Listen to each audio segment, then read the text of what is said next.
سلام عزیزان، به کانال علی جیجی خوش آمدید. اگر ویدیوهای من را پسندیدید ابتدا دکمه سابسکرایب و سپس زنگوله را فشار دهید و اولین نفر باشین که ویدیوهای جدید من را مشاهده می‌فرمایید. این یک دستگاه PS 100 تنیه که مشاهده می‌کنید که برای کارهای روزانه کارگاه تراشگاه آهنگری و البته مکانیکی و غیره بسیار کاربرد داره و بنده ساختم. البته به صورت ساده با هزینه بسیار کم ساخته شده است که روزانه حجم بسیار از کارهای ما را به صورت مداوم انجام می‌دهد. در صنعت تراشگاهی از کاربردترین دستگاه‌های مورد نیاز هر صنعتگر میباشد که مشاهده می‌کنید.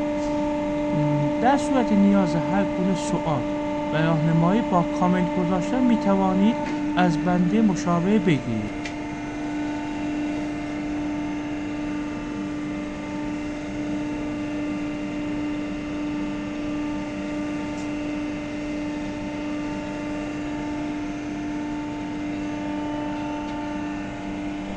عزیزان، البته کاربرد این دستگاه پرس اهم از بوشن زنی و خار زنی، بولبینگ زنی و شفت زنی و کلیه امورات صنعتی رو میتونیم انجام بدیم.